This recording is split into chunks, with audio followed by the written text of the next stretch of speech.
Hello friends, welcome to my channel. இன்றைக்கி நம்ம சேனலில் இண்டெக்ஸ் ஃபங்க்ஷன், மேட்ச் ஃபங்க்ஷன், அப்புறம் இந்த ரெண்டு ஃபங்க்ஷனையும் கம்பைன் பண்ணி எப்படி ஒரு பவர்ஃபுல்லான ஃபார்முலாவை க்ரியேட் பண்ணுறன்றதை பார்க்க போகிறோம். அதுக்கு முன்னாடி நீங்கள் நம்ம சேனலுக்கு புதுசுனா நம்ம சேனலை மறக்காமல் சப்ஸ்கிரைப் பண்ணிக்கோங்க. கூடவே பக்கத்தில் இருக்க பெல் ஐக்கானையும் கிளிக் பண்ணிக்கோங்க. வாங்க வீடியோக்குள்ளே போகலாம்.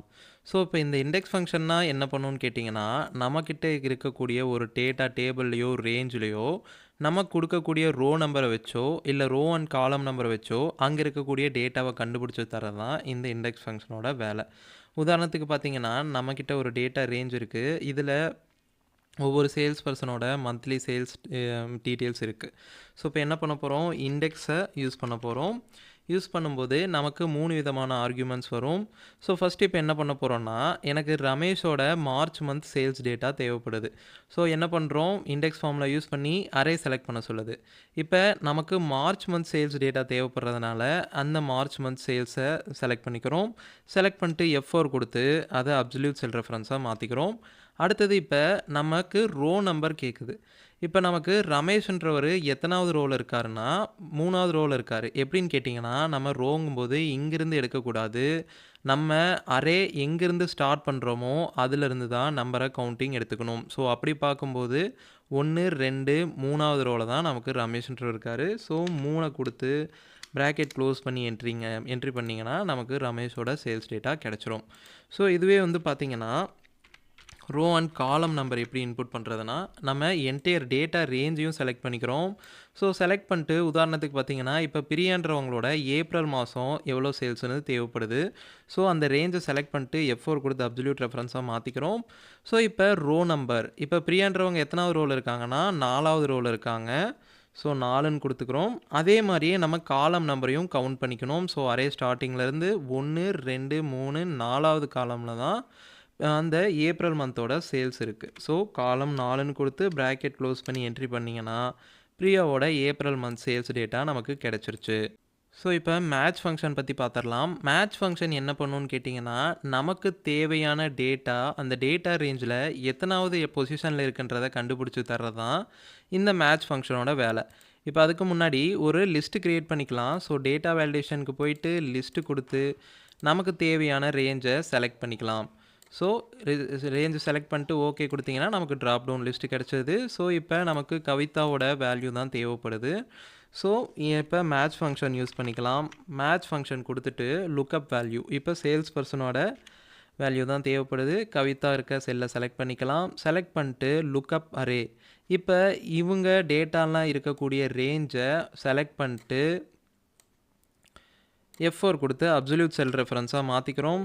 மாற்றிட்டு கமா கொடுத்து அடுத்தது மேட்ச் டைம் கேட்கும். நமக்கு எப்போவுமே எக்ஸாக்ட் மேட்ச் தான் தேவைப்படுது. 0 கொடுத்து ப்ராக்கெட் க்ளோஸ் பண்ணி என்ட்ரி பண்ணிங்கன்னா இப்போ கவிதான்றவங்க 6வது ரோவில் இருக்காங்கன்ற டேட்டாவை நமக்கு கொடுத்துருச்சு. இதே மாதிரியே நமக்கு செலக்ட் பண்ணும்போது அவங்க அந்த டேட்டா ரேஞ்சில் எத்தனாவது ரோவில் இருக்காங்கன்ற டேட்டாவை கொடுத்துருச்சு. இப்போது இந்த இண்டெக்ஸ் ஃபங்க்ஷனும் மேட்ச் ஃபங்க்ஷனும் தனித்தனியாக பார்த்துருக்கும்போது நமக்கு அவ்வளோ ஒன்றும் எஃபெக்டிவாக இருக்க மாதிரி உங்களுக்கு தோணியிருக்காது. ஆனால் இந்த 2 ஃபங்க்ஷனையும் நீங்கள் கம்பைன் பண்ணி யூஸ் பண்ணும்போது ரொம்பவே பவர்ஃபுல்லான ஒரு ஃபங்க்ஷனாக வேலை செய்யும். உதாரணத்துக்கு பார்த்தீங்கன்னா, இப்போ நம்ம 2 லிஸ்ட்டு க்ரியேட் பண்ணிக்கலாம். ஸோ டேட்டா வேலிடேஷன் போகிறோம், போயிட்டு லிஸ்ட்டு க்ரியேட் பண்ணுறோம். அது இருக்கக்கூடிய ரேஞ்சை செலக்ட் பண்ணிக்கிறோம், ஓகே கொடுத்துட்றோம். அடுத்தது மந்த் வைஸ்க்கு ஒரு லிஸ்ட்டு க்ரியேட் பண்ணிக்கலாம். ஸோ லிஸ்ட்டு கொடுத்து மந்த் வைஸ் இருக்கக்கூடிய ரேஞ்சை செலக்ட் பண்ணி ஓகே கொடுத்துட்டோம். ஸோ இப்போ நமக்கு 2 ட்ராப் டவுன் ரெடி ஆகிடுச்சு. ஸோ பிரியா ஜனவரி மந்த் சேல்ஸ் தேவைப்படுது. ஸோ என்ன பண்ண போகிறோம், இண்டெக்ஸ் மேட்ச் ஃபங்க்ஷனை கம்பைன் பண்ண போகிறோம். ஸோ இண்டெக்ஸ் கொடுத்துக்கலாம். இண்டெக்ஸ் கொடுத்துட்டு நமக்கு இப்போ ஜனவரி மந்தோட பர்ஃபார்மன்ஸ் தான் தேவைப்படுது. ஸோ ஜனவரி இருக்கக்கூடிய ரேஞ்சை செலக்ட் பண்ணிக்கலாம். செலக்ட் பண்ணிட்டு F4 கொடுத்து அப்சல்யூட் ரெஃபரன்ஸாக மாற்றிக்கிறோம். அடுத்தது தான் நமக்கு இப்போ மேட்ச் ஃபங்க்ஷனை இங்கே கம்பைன் பண்ண போகிறோம். ஸோ இப்போ ரோ நம்பர் கேட்குது. ரோ நம்பருக்கு நம்ம இப்போ மேட்ச் ஃபங்க்ஷனை யூஸ் பண்ணி லுக்அப் வேல்யூ, இப்போ யாரோட வேல்யூ வச்சு லுக்அப் பண்ண போகிறோம், இங்கே இருக்கக்கூடிய சேல்ஸ் பர்சனோட வேல்யூ வச்சு தான் லுக்அப் பண்ண போகிறோம். ஸோ அந்த செல்லை கிளிக் பண்ணிக்கிறோம். அடுத்தது லுக்அப் அரே, இந்த சேல்ஸ் பர்சன்ஸ் இருக்கக்கூடிய ரேஞ்சை செலக்ட் பண்ணிக்கிறோம். பண்ணிவிட்டு F4 கொடுத்து அப்சல்யூட் ரெஃபரன்ஸாக மாற்றிக்கிறோம். அடுத்தது மேட்ச் டைப் 0 கொடுத்துட்றோம். ஸோ இப்போ நமக்கு மேட்ச் ஃபங்க்ஷன் யூஸ் பண்ணும்போது என்ன ஆகுதுன்னா, அந்த பொசிஷனை கரெக்டாக ஃபைண்ட் அவுட் பண்ணி அது இருக்கக்கூடிய ரோ நம்பரை இங்கே கொடுத்துரும். ஸோ இண்டெக்ஸ் ஃபங்க்ஷன் என்ன பண்ணுது, இங்கே நமக்கு எத்தனாவது ரோவில் நமக்கு தேவையான டேட்டா இருக்கோ அந்த ஃபங்க்ஷனை இங்கே கரெக்டாக கண்டுபிடிச்சி கொடுத்துரும். ஸோ ரெண்டையும் கம்பைன் பண்ணி நீங்கள் ப்ராக்கெட்டை ரெண்டுக்கும் சேர்த்து க்ளோஸ் பண்ணி கொடுக்கும்போது நமக்கு பிரியாவோட ஜனவரி மந்த் சேல்ஸ் டேட்டா கரெக்டாக கிடச்சிருச்சு. இப்போ என்ன பண்ணியிருக்கோம், ஜனவரி ரேஞ்சை மட்டும்தான் செலக்ட் பண்ணியிருக்கோம். அப்போ இங்கே நம்ம சேல்ஸ் பர்சன்ஸோட தேவைக்கு ஏற்ற மாதிரி நம்ம மாற்றிக்க முடியும். ஸோ இப்போ ஒவ்வொரு பேராக கிளிக் பண்ணும்போது ஆட்டோமேட்டிக்காக அவங்களுக்கு உண்டான சேல்ஸ் கிடச்சிருச்சு.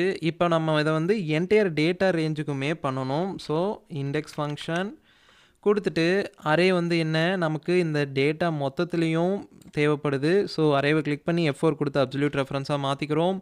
அடுத்தது பார்த்திங்கன்னா ரோ நம்பருக்கு முன்னாடி மாதிரியே ஒரு மேட்ச் ஃபங்க்ஷன் க்ரியேட் பண்ணுறோம். ஸோ லுக்கப் வேல்யூ சேல்ஸ் பர்சனோட டேட்டா, லுக்கப் அரே அந்த சேல்ஸ் பர்சன்ஸ் இருக்கக்கூடிய ரேஞ்சு F4 கொடுத்து அப்சல்யூட் ரெஃபரன்ஸாக மாற்றுறோம். அடுத்தது எக்ஸாக்ட் மேட்ச் தேவைப்படுது. ஸோ இப்போ ரோவுக்கான வேலையை நம்ம முடிச்சிட்டோம். அடுத்தது காலம்க்கான வேலையை ஆரம்பிக்கணும். ஸோ இப்போ அதே மாதிரியே மேட்ச் ஃபங்க்ஷன் கொடுத்துட்றோம். சாரி, ப்ராக்கெட் ஓப்பன் பண்ண மறந்துட்டேன். ஸோ அதே மாதிரியே மேட்ச் ஃபங்க்ஷன் கொடுத்துட்டு இப்போ நம்ம மந்த் வைஸு சேல்ஸையும் ஃபில்ட்ரு பண்ணணும். உதாரணத்துக்கு இங்கே ஜனவரி மட்டும் இருக்குது. இதை வந்து நான் ஃபில்டர் ஆப்ஷன் யூஸ் பண்ணி அடுத்தடுத்த மாதத்துக்கு எவ்வளோ சேல்ஸ் ரேஞ்ச் இருக்குன்றதையும் நம்மளால் கண்டுபிடிக்க முடியும். ஸோ மேட்ச் கொடுத்துக்கிறோம் லுக்கப் வேல்யூ. அடுத்தது லுக்கப் அரே. இப்போ வந்து பார்த்திங்கன்னா நம்ம காலம் வைஸ் எந்தெந்த ரேஞ்ச் இருக்கோ அந்த ரேஞ்சை செலக்ட் பண்ணி அதையும் F4 கொடுத்து அப்சல்யூட் ரெஃபரன்ஸாக மாற்றிக்கிறோம். மேட்ச் டைப் நமக்கு எக்ஸாக்ட் மேட்ச் தான் வேணும். 0 கொடுத்து ப்ராக்கெட்டை க்ளோஸ் பண்ணிக்கிறோம்.